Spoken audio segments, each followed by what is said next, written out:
ಇಂದು ಬೆಳಿಗ್ಗೆ ತಲೆಸುತ್ತು ಬಂತು. ಡಾಕ್ಟರ್ ಹತ್ತಿರ ಹೋದಾಗ ಅವರು ಪ್ರೆಗ್ನೆಂಟ್ ಅಂದರು. ನನಗೆ ಶಾಕ್ ಆಯಿತು. ನನಗೆ ಇನ್ನೂ ಮದುವೆ ಆಗಿಲ್ಲ. ಪ್ರೆಗ್ನೆಂಟ್ ಆದರೆ ಯಾವ ಹುಡುಗನ ಜೊತೆ ಸಂಪರ್ಕವೂ ಇಲ್ಲ. ಪದೇ ಪದೇ ತಲೆಗೆ ಪ್ರೆಷರ್ ಹಾಕಿದಾಗ ನೆನಪಾಯಿತು.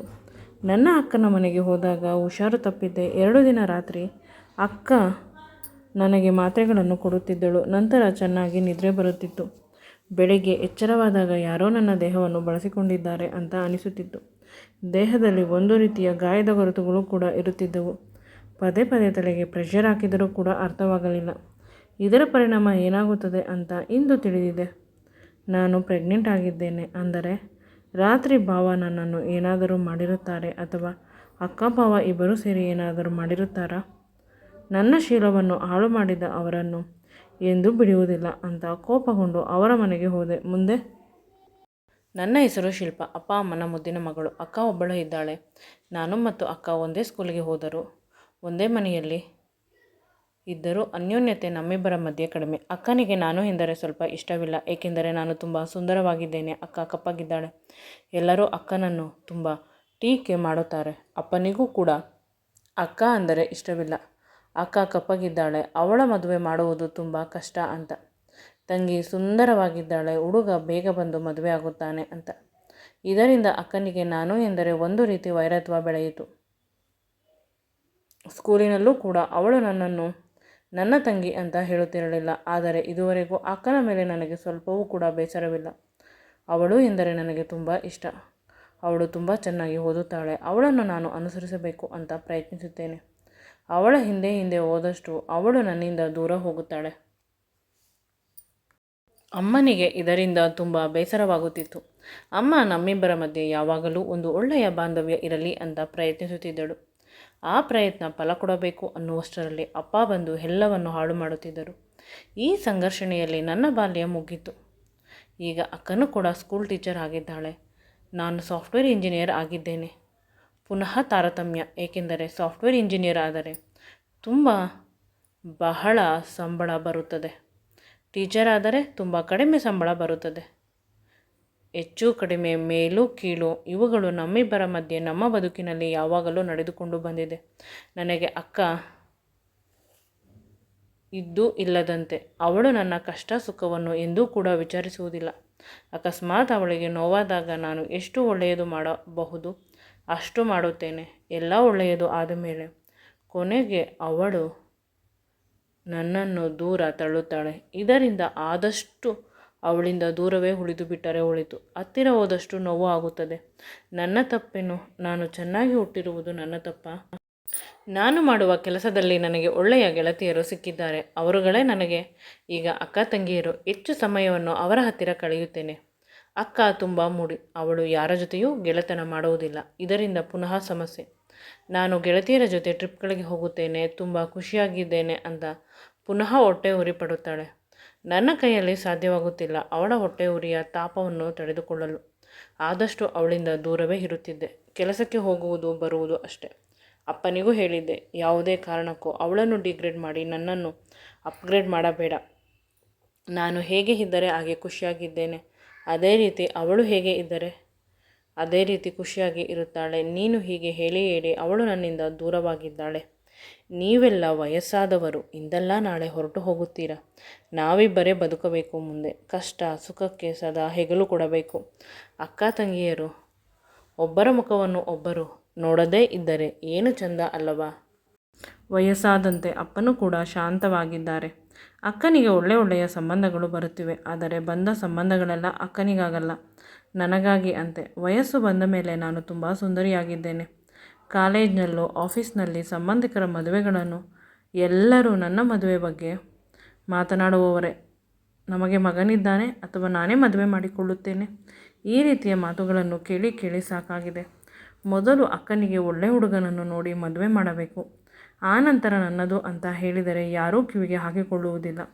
ಈಗಿನ ಕಾಲದಲ್ಲೂ ಅದೇ ರೀತಿಯ ಅಂತ ಅಕ್ಕನನ್ನು ನೋಡಲು ಹುಡುಗ ಬಂದರೆ ಹುಡುಗನ ಅಕ್ಕ ತಂಗಿಯರು ನೆಂಟರುಗಳು ತುಂಬ ಸುಂದರವಾಗಿದ್ದಾಳೆ ಹುಡುಗಿಯ ತಂಗಿ ಅಂತ ಅಕ್ಕನ ಎದುರಿಗೆ ಹೇಳುತ್ತಿದ್ದರು. ಅಕ್ಕನಿಗೆ ಇನ್ನೂ ನೋವಾಗುತ್ತಿತ್ತು. ಅದಕ್ಕೆ ಇತ್ತೀಚೆಗೆ ನಾನು ಅವಳ ಯಾವ ಸಂಬಂಧ ಬಂದರೂ ಕೂಡ ಮನೆಯಲ್ಲಿ ಇರುವುದಿಲ್ಲ. ಕೆಲಸಕ್ಕೆ ಹೋಗುತ್ತೇನೆ. ಅಕ್ಕನ ಎಂಗೇಜ್ಮೆಂಟಲ್ಲೂ ಭಾವ ನನ್ನನ್ನು ನೋಡಿ ಮಾತನಾಡಿಸಿದ್ದು. ಅಕ್ಕನ ಅತ್ತೆ ಮತ್ತು ನಾದಿನಿಯರು ನನ್ನನ್ನು ನೋಡಿ ಆಶ್ಚರ್ಯಪಟ್ಟರು.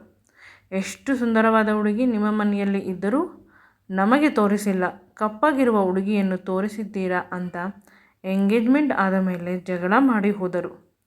ಈ ರೀತಿ ನನಗೆ ತಿಳಿಯದೆ ಅಕ್ಕನಿಗೆ ನೋವನ್ನು ಮಾಡುತ್ತಿದ್ದೆ ಪದೇ ಪದೇ.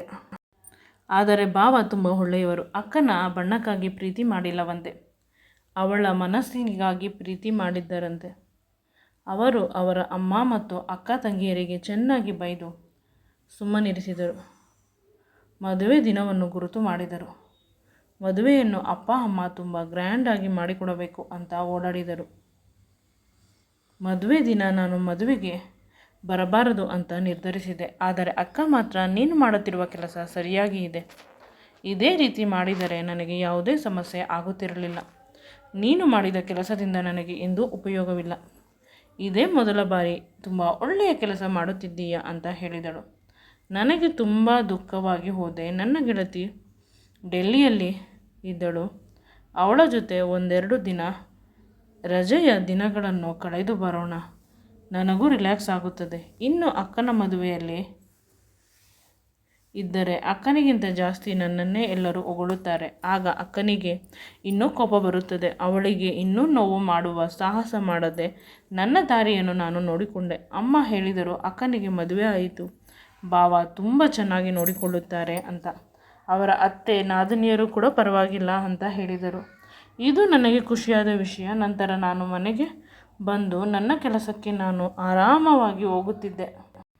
ಈ ಮಧ್ಯೆ ಅಕ್ಕನಿಗೆ ಮದುವೆ ಆಗಿ ಸುಮಾರು ದಿನಗಳಾಗಿವೆ. ಅವಳು ನನಗೆ ಫೋನ್ ಮಾಡಿ, ಇಂದು ನಮ್ಮ ಮನೆಗೆ ಬಾ, ಬಟ್ಟೆಗಳನ್ನು ತೆಗೆದುಕೊಂಡು ಬಾ, ಒಂದೆರಡು ದಿನ ಇಲ್ಲೇ ಇರುವೆ ಅಂತ. ಅವಳ ಮಾತನ್ನು ಕೇಳಿ ನನಗೆ ಆಶ್ಚರ್ಯವಾಯಿತು. ನಾನು ಮೊದಲು ಇಲ್ಲ ಅಂತ ಹೇಳಿದೆ. ಪುನಃ ಅಲ್ಲಿ ಹೋದರೆ ಹೊಸ ನಾಟಕ ಶುರುವಾಗುತ್ತದೆ, ಅವಳಿಗೆ ನೋವಾಗುತ್ತದೆ. ಈ ರೀತಿಯ ಕೆಲಸ ಆಗಬಾರದು ಅಂತ. ಆದರೆ ಅವಳು ಅಮ್ಮನಿಗೂ ಅಪ್ಪನಿಗೂ ಎಲ್ಲರಿಗೂ ಫೋನ್ ಮಾಡಿ ನಾನು ಅವಳ ಮನೆಗೆ ಹೋಗುವಂತೆ ಮಾಡಿದಳು. ಇಷ್ಟವಿಲ್ಲದೇ ಇದ್ದರೂ ನನಗೆ ರುಚಿ ರುಚಿಯಾದ ಅಡುಗೆಗಳನ್ನು ಮಾಡಿದಳು. ಅಕ್ಕನ ಮನೆ ಚಿಕ್ಕದು. ಒಂದು ರೂಮಿನಲ್ಲಿ ಅಕ್ಕ ಭಾವ ಇರುತ್ತಾರೆ, ಇನ್ನೊಂದು ರೂಮಿನಲ್ಲಿ ಅವರ ಅತ್ತೆ ಇರುತ್ತಾರೆ. ಈಗ ನಾನು ಬಂದಿದ್ದರಿಂದ ಅವರು ಹೊರಗಡೆ ಮಲಗುತ್ತಾರೆ. ಅವರ ಅತ್ತೆ ರೂಮಿನಲ್ಲಿ ನಾನು ಮಲಗುತ್ತೇನೆ. ನನಗೆ ಸ್ವಲ್ಪ ಹುಷಾರಿರಲಿಲ್ಲ, ಮೈಗೆ ಜ್ವರ ಮತ್ತು ಕೋಲ್ಡ್ ಇತ್ತು. ಅದಕ್ಕೆ ಅಕ್ಕ ಮೆಡಿಸಿನನ್ನು ಕೊಟ್ಟಳು. ಅವಳು ಕೊಟ್ಟ ಮಾತ್ರೆ ತೆಗೆದುಕೊಂಡಿದ್ದು ಮಾತ್ರ ನನಗೆ ನೆನಪಿದೆ.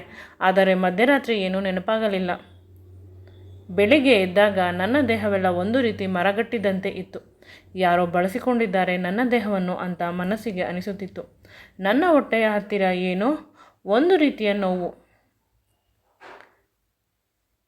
ನನ್ನದು ಅನ್ನೋದನ್ನು ಕಳೆದುಕೊಂಡ ಭಾವ. ಅಕ್ಕನಿಗೆ ಕೇಳಿದರೆ, ನಿನಗೆ ಹುಷಾರಿಲ್ಲ ಅಲ್ಲವೇ, ಅದಕ್ಕೆ ಈ ರೀತಿ ಅನಿಸುತ್ತದೆ ಅಂತ ಹೇಳಿ ಪುನಃ ಅವಳ ಕೈಯಾರ ಊಟ ಮಾಡಿಸಿದಳು.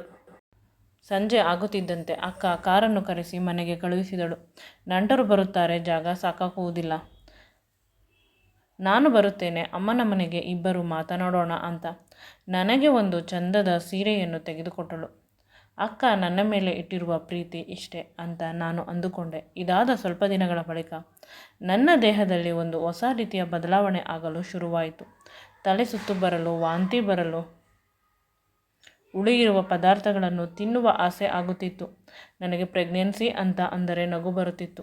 ಯಾವ ಹುಡುಗನ ಜೊತೆ ಶಾರೀರಿಕವಾದ ಸಂಬಂಧವಿಲ್ಲ, ನಾನು ಹೇಗೆ ಪ್ರೆಗ್ನೆಂಟ್ ಆಗುತ್ತೇನೆ ಅಂತ. ಕೊನೆಗೆ ಡಾಕ್ಟರ್ ಹತ್ತಿರ ಹೋಗಿ ತೋರಿಸಿದಾಗ ತಿಳಿಯಿತು ನನಗೆ ಈಗ 3 ತಿಂಗಳು ಅಂತ. ಆಗ ಬೆಚ್ಚಿಬಿದ್ದೆ. ಸರ್, ನಾನು ಪ್ರೆಗ್ನೆಂಟ್ ಆಗಲು ಯಾವುದೇ ಕಾರಣಕ್ಕೂ ಸಾಧ್ಯವಿಲ್ಲ ಅಂತ ಹೇಳಿ 2-3 ಬಾರಿ ವಿಧವಾದ ಪರೀಕ್ಷೆಗಳನ್ನು ಮಾಡಿಸಿದೆ. ಎಲ್ಲ ರಿಪೋರ್ಟ್ಗಳಲ್ಲೂ ಒಂದೇ ರೀತಿ ರಿಸಲ್ಟ್ ಬಂತು, ನಾನು ಪ್ರೆಗ್ನೆಂಟ್ ಅಂತ.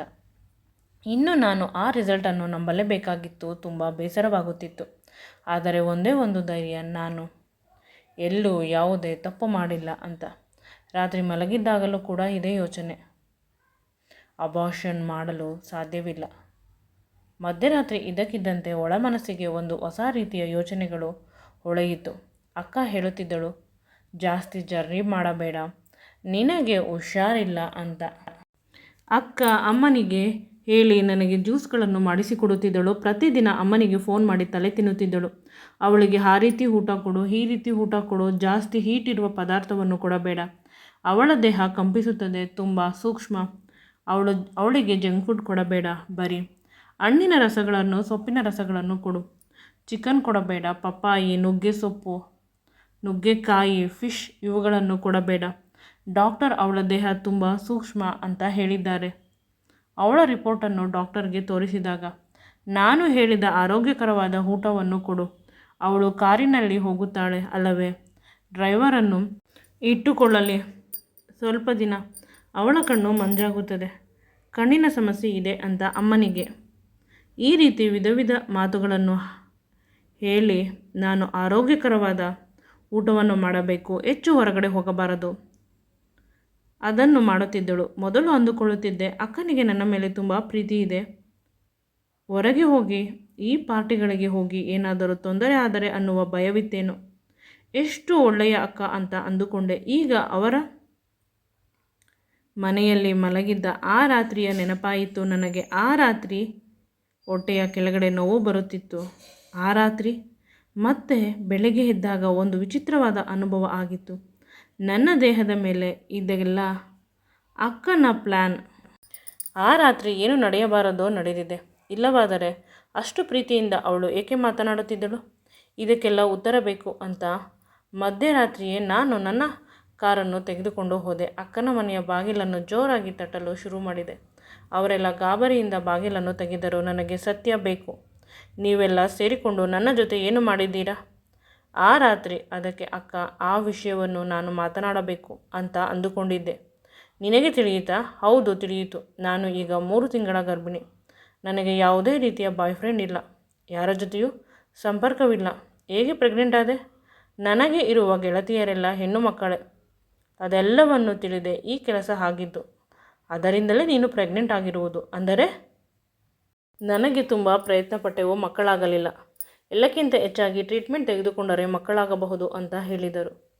ಅದಕ್ಕಿಂತಲೂ ಹೆಚ್ಚಾಗಿ ನಾನು, ನನ್ನ ಮತ್ತು ನಿಮ್ಮ ಭಾವ ತುಂಬ ಕಪ್ಪು ಇದ್ದೇವೆ. ನಮ್ಮ ಮಕ್ಕಳು ಕಪ್ಪಾಗಿ ಹುಟ್ಟಿದರೆ ಅನ್ನುವ ಭಯವಿತ್ತು. ಅದಕ್ಕಾಗಿ ಆ ರಾತ್ರಿ ನಿನ್ನನ್ನು ಕರೆದು ನನ್ನ ಮತ್ತು ಅವರ ಅಂಶವನ್ನು ನಿನ್ನಲ್ಲಿ ಹಾಕಿದ್ದೇವೆ. ಅಂದರೆ ಸರೋಗಸಿಗೆ ಪ್ರಯತ್ನ ಪಟ್ಟಿದ್ದೇವೆ. ಮೊದಲ ಪ್ರಯತ್ನದಲ್ಲೇ ಯಶಸ್ಸು ಸಿಕ್ಕಿದೆ. ನೀನು ನಮಗೆ ಈಗ ಮುದ್ದಾದ ಮಗುವನ್ನು ಎತ್ತಿಕೊಡಬೇಕು. ನನಗೆ ಆಸೆ, ಮಗು ಹುಟ್ಟಿದರೆ ನಿನ್ನ ಹೊಟ್ಟೆಯಲ್ಲಿ ಹುಡಲಿ, ನಿನ್ನ ರೀತಿಯೇ ಇರಲಿ ಅಂತ. ಎಲ್ಲಕ್ಕಿಂತ ಹೆಚ್ಚಾಗಿ ನಿನಗೆ ನನ್ನನ್ನು ಕಂಡರೆ ಆಗುವುದಿಲ್ಲ. ನನ್ನ ಹೊಟ್ಟೆಯಲ್ಲಿ ಮಗುವನ್ನು ಎತ್ತಿಕೊಟ್ಟರೆ ಆ ಮಗುವನ್ನು ನೀನು ಪ್ರೀತಿಸುತ್ತೀಯ, ಅದನ್ನು ಕೂಡ ದ್ವೇಷ ಮಾಡುತ್ತೀಯ. ಜೀವನ ಪರ್ಯಂತ ಅದರ ತಪ್ಪಿಲ್ಲವಾದರೂ ಅಲ್ಲವೇ ಅಂತ ತುಂಬ ಖಾರವಾಗಿ ನಾನು ಮಾತನಾಡಿದೆ. ಅಮ್ಮನ ಮನೆಯಲ್ಲಿದ್ದಾಗ ಆ ರೀತಿ ನಿನ್ನ ಮೇಲೆ ಕೋಪ ಇತ್ತು. ಇಲ್ಲಿ ಬಂದ ಮೇಲೆ ಜೀವನ, ಬದುಕು, ಕಷ್ಟ ಸುಖ ತುಂಬ ನೋಡಿದೆ. ನಿನ್ನ ಮೇಲೆ ನಾನು ಅನಾವಶ್ಯಕವಾಗಿ ಕೋಪ ಮಾಡಿಕೊಂಡೆ. ನೀನು ನಾನು ಸೃಷ್ಟಿಯ ನಿಯಮ. ನೀನು ಬೆಳ್ಳಗೆ ಹುಟ್ಟಿದೆ, ನಾನು ಕಪ್ಪಗೆ ಹುಟ್ಟಿದೆ. ಅದರಲ್ಲಿ ನಿನ್ನ ಯಾವ ಕೆಲಸವೂ ಇಲ್ಲ, ನನ್ನ ಯಾವ ಕೆಲಸವೂ ಇಲ್ಲ. ಹಣೆ ಬರಹ ಅಷ್ಟೇ, ಅದೃಷ್ಟ ಅಷ್ಟೇ. ದಿನಗಳು ಕಳೆದಂತೆ ನಿನ್ನ ಮೇಲೆ ಕೋಪ ತುಂಬ ಕಡಿಮೆ ಆಯಿತು. ಮಕ್ಕಳಾಗುವುದಿಲ್ಲ ಅಂತ ತಿಳಿದ ಮೇಲೆ ನಿನ್ನಿಂದಲೇ ಮಗು ಮಾಡಿಕೊಳ್ಳಬೇಕು ಅನ್ನುವ ಆಸೆ ಇತ್ತು. ಆದರೆ ನೀನು ಇದಕ್ಕೆಲ್ಲ ಒಪ್ಪುವುದಿಲ್ಲ ಅಂತ ತಿಳಿದು ನಿನಗೇ ತಿಳಿಯದ ಹಾಗೆ ಈ ರೀತಿ ಮಾಡಿದೆ. ನನ್ನನ್ನು ಕ್ಷಮಿಸು. ಕ್ಷಮೆ ಬಿಟ್ಟು ಇನ್ನೇನನ್ನು ನಾನು ನಿನ್ನ ಹತ್ತಿರ ಕೇಳಲು ಸಾಧ್ಯವಿಲ್ಲ. ಒಂದು ಮಗುವನ್ನು ಎತ್ತುಕೊಟ್ಟರೆ ನನ್ನನ್ನು ಯಾರು ಮದುವೆ ಆಗುತ್ತಾರೆ? ಸಮಾಜ ನನ್ನನ್ನು ಯಾವ ದೃಷ್ಟಿಯಿಂದ ನೋಡುತ್ತದೆ? ಸರೋಗಸಿಯಿಂದ ಮಗುವಾಯಿತು, ಆದರೆ ಪ್ರಪಂಚ ಅದನ್ನು ಬೇರೆ ರೀತಿ ಅರ್ಥ ಮಾಡಿಕೊಳ್ಳುವುದಿಲ್ಲವೇ ಅಂತ ಅಳಲು ಶುರು ಮಾಡಿದೆ. ಅವಳ ಕೆನ್ನೆಗೆ 2 ಹೊಡೆಯಬೇಕು ಅಂತ ಅನಿಸಿತು. ಯಾವುದು ತಪ್ಪು, ಯಾವುದು ಸರಿ ಅಂತ ತಿಳಿಯುತ್ತಿಲ್ಲ. ಆದರೆ ತಪ್ಪಂತೂ ಆಗಿದೆ. ಮುಂದೆ ನನ್ನ ಬದುಕು, ನನ್ನ ಮದುವೆ ಎಲ್ಲ ಕನಸೇ. ರಾತ್ರಿಯೆಲ್ಲ ಅದೇ ಜಾಗದಲ್ಲಿ ಅಳುತ್ತಾ ಕುಳಿತೆ. ಮುಂದೆ ಬದುಕು ಮುಗಿದು ಹೋಯಿತು. ಈ ಮಗು ನನಗೆ ಬೇಡ, ನಾನು ಸಾಕುವುದಿಲ್ಲ ಅಂತ ಹೇಳುತ್ತಿದ್ದೆ. ಅಕ್ಕನೂ ಅಳುತ್ತಿದ್ದಳು. ನಿನಗೆ ಮಗುವಾದರೆ ಅದು ನನ್ನ ಮಗು ಅನ್ನುವ ಭಾವನೆ ಇರುತ್ತದೆ ಕಂದ. ಮತ್ತೆ ನನ್ನ ಬದುಕು ನಿನ್ನ ಬದುಕು ಸರಿ ಹೋಗುತ್ತದೆ ಅಂತ ಹೇಳುತ್ತಾಳೆ. ನನಗೆ ಅರ್ಥವಾಗಲಿಲ್ಲ. ಬೆಳಗ್ಗೆ ಆದಾಗ ಯಾವುದೋ ಒಂದು ದೊಡ್ಡ ಕಾರು ಬಂದಿತ್ತು. ಅದರಲ್ಲಿ ಒಬ್ಬ ಸುಂದರವಾದ ಹುಡುಗ ಹಿಡಿದು ಬಂದ. ನಾನು ಅವನ ಹತ್ತಿರ ಓಡಿ ಹೋಗಿ ಅವನನ್ನು ಗಟ್ಟಿಯಾಗಿ ತಬ್ಬಿಕೊಂಡೆ.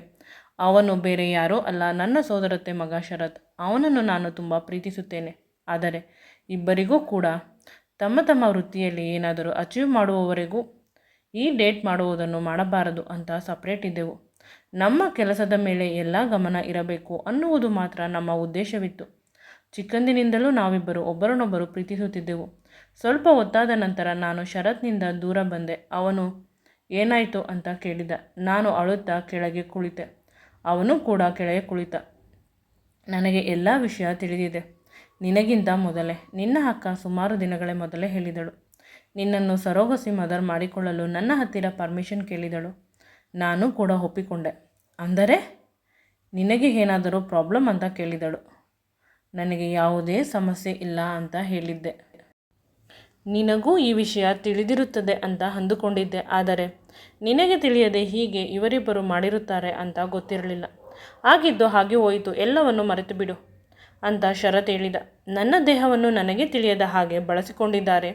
ನಿದ್ರೆ ಬರುವ ಮಾತ್ರೆಯನ್ನು ಕೊಟ್ಟು ಅಂತ ಅಳಲು ಶುರು ಮಾಡಿದೆ. ಆಗ ಶರತ್ ಹೇಳಿದ, ಬಾ ನನ್ನ ಜೊತೆ ನಾವಿಬ್ಬರು ಅಮೆರಿಕಕ್ಕೆ ಹೊರಟು ಹೋಗೋಣ. ನಾನು ಹೇಗಿದ್ದರೂ ಕೆಲಸ ಮಾಡುತ್ತಿದ್ದೇನೆ. ಅಲ್ಲೇ ನೀನು ಬೇಕಾದರೆ ಸ್ವಲ್ಪ ದಿನ ಕೆಲಸ ಮಾಡು. ಡಿಲಿವರಿ ಅಲ್ಲೇ ಆಗಲಿ. ಮಗು ಆದ ಮೇಲೆ ಆ ಮಗುವನ್ನು ನಿನ್ನ ಅಕ್ಕನಿಗೆ ಕೊಟ್ಟು ನಾವಿಬ್ಬರು ಇಲ್ಲಿ ಅಪ್ಪ ಅಮ್ಮನ ಎದುರಿಗೆ ಮದುವೆ ಆಗೋಣ. ನಿನ್ನ ಅಕ್ಕ ಚಿಕ್ಕಂದಿನಿಂದಲೂ ಕಪ್ಪು ಅಂತ ಅಳುತ್ತಿದ್ದಳು. ನಾವಿಬ್ಬರು ಮದುವೆ ಆಗಿ ನಮಗೆ ಮಕ್ಕಳು ಆಗಿದ್ದರೆ, ಅವಳಿಗೆ ಮಕ್ಕಳು ಆಗದೇ ಇದ್ದಿದ್ದರೆ ಇನ್ನೂ ಶಾಪ ಹಾಕುತ್ತಿದ್ದಳು. ಕೊನೆ ಪಕ್ಷ ನಿನ್ನಿಂದಲೇ ಅವಳಿಗೆ ಒಳ್ಳೆಯದು ಆಯಿತು ಅಂತ ಖುಷಿಪಡು. ಶರತ್ ಮಾತು ನನಗೆ ಸ್ವಲ್ಪ ಅರ್ಥವಾಯಿತು. ಬೇರೆ ಯಾರಿಗೂ ಸಹಾಯ ಮಾಡುವ ಬದಲು ಅಕ್ಕನಿಗೆ ಸಹಾಯ ಮಾಡೋಣ ಅನ್ನುವ ಮನಸ್ಸು ಬಂತು. ಶರತ್ನ ಜೊತೆ ನಾನು ಅಮೆರಿಕಕ್ಕೆ ಹೋದೆ. ಅವನು ನನ್ನನ್ನು ತುಂಬ ಪ್ರೀತಿಯಿಂದ ನೋಡಿಕೊಳ್ಳುತ್ತಿದ್ದ. ಪ್ರೆಗ್ನೆನ್ಸಿಯಲ್ಲಿ ಆಗುವ ಕ್ರೇವಿಂಗ್, ಕಷ್ಟಗಳು, ಇಷ್ಟಗಳು ಎಲ್ಲವೂ ಕೂಡ ತುಂಬ ಪ್ರೀತಿಯಿಂದ ಶರತ್ ನೋಡಿಕೊಳ್ಳುತ್ತಿದ್ದ, ಸಹಿಸಿಕೊಳ್ಳುತ್ತಿದ್ದ. ಅವನ ಪ್ರೀತಿಗೆ ನಾನು ಚಿರಋಣಿ. 9 ತಿಂಗಳಿಗೆ ಮುದ್ದಾದ ಗಂಡು ಮಗು ಆಯಿತು. ಆ ಮಗುವನ್ನು ಅಕ್ಕನಿಗೆ ಕೊಟ್ಟು ಬಿಟ್ಟೆವು. ಮಗು ತುಂಬ ಬೆಳ್ಳಗೆ ಇದೆ. ಅಕ್ಕನಿಗೆ ಬೇಕಾಗಿದ್ದು ಅದೊಂದೇ ಅಲ್ಲವೇ? ನಾನು ಮತ್ತು ಶರತ್ ತುಂಬ ವಿಜೃಂಭಣೆಯಿಂದ ಮದುವೆಯಾಗಿ ಅಮೆರಿಕಕ್ಕೆ ಹೊರಟು ಹೋದೆವು. ನಾನು ಅಲ್ಲೇ ಕೆಲಸಕ್ಕೆ ಸೇರಿಕೊಂಡೆ. ನಮ್ಮ ಬದುಕು ಸುಂದರವಾಗಿತ್ತು. ಎಲ್ಲಕ್ಕಿಂತ ಹೆಚ್ಚಾಗಿ ಶರತ್ ತುಂಬ ಕಂಫರ್ಟಿಂದ ಪ್ರೀತಿಯಿಂದ ನೋಡಿಕೊಳ್ಳುತ್ತಿದ್ದ. ನನ್ನ ಬಾಲ್ಯದ ಪ್ರೀತಿ. ನನ್ನ ಗಂಡ ನನಗಾಗಿ ಏನು ಬೇಕಾದರೂ ಮಾಡುತ್ತಾನೆ. ಇಡೀ ಪ್ರಪಂಚವನ್ನೇ ತಂದು ನನ್ನ ಕಾಲ ಕೆಳಗಡೆ ಇಡುತ್ತಾನೆ. ಅವನ ಪ್ರೀತಿಗೆ ನಾನು ಚಿರಋಣಿ. ನಾನು ಕೂಡ ಅವನನ್ನು ಖುಷಿಯಾಗಿಡಲು, ಅವನು ಹೆಮ್ಮೆಯಿಂದ ಹೇಳಲು ನನ್ನ ಹೆಂಡತಿ ಅಂತ ಬೇಕಾದ ಎಲ್ಲ ಕೆಲಸವನ್ನು ಮಾಡುತ್ತಿದ್ದೆ. ಈಗ ನಮ್ಮ ಬದುಕು ತುಂಬ ಸುಂದರವಾಗಿದೆ. ಅಕ್ಕನ ಜೊತೆ ಬಾಂಧವ್ಯ ಚೆನ್ನಾಗಿದೆ. ಅವಳು ಆಗಾಗ ಫೋನ್ ಮಾಡಿ ನನ್ನ ಜೊತೆ ಮಾತನಾಡುತ್ತಾಳೆ. ನಾನು ಎತ್ತುಕೊಟ್ಟ ಅವಳ ಮಗುವೂ ಕೂಡ ತುಂಬ ಆರೋಗ್ಯವಾಗಿ ಚೆನ್ನಾಗಿ ಇದ್ದಾನೆ. ಈ ಖುಷಿಯ ಮಧ್ಯೆ ನಾನು ಪುನಃ ಪ್ರೆಗ್ನೆಂಟ್, ನನ್ನ ಶರತ್ನ ಮಗುವಿಗಾಗಿ. ಈಗ ಶರತ್ ಕೆಲಸವನ್ನು ಬಿಡಿಸಿ ಮನೆಯಲ್ಲಿ ಇನ್ನೂ ಕೆಲಸದವರನ್ನು ಇಟ್ಟು ತುಂಬ ಪ್ರೀತಿಯಿಂದ ನನ್ನನ್ನು ನೋಡಿಕೊಳ್ಳಲು ಶುರು ಮಾಡಿದ. ಅವನ ಪ್ರೀತಿಗೆ, ಅವನ ತ್ಯಾಗಕ್ಕೆ, ಅವನ ಕಾಳಜಿಗೆ ನಾನು ಎಂದೂ ಚಿರಋಣಿ. ನಮ್ಮ ಈ ಪ್ರೀತಿಯ ಜರ್ನಿ ಇದೇ ರೀತಿ ಸಾಗುತ್ತಿದೆ. ಈ ವಿಡಿಯೋ ನಿಮಗೆ ಇಷ್ಟವಾಗಿದ್ದಲ್ಲಿ ನನ್ನ ಚಾನಲನ್ನು ಲೈಕ್ ಮಾಡಿ, ಶೇರ್ ಮಾಡಿ ಮತ್ತು ಸಬ್ಸ್ಕ್ರೈಬ್ ಮಾಡಿ. Thank you.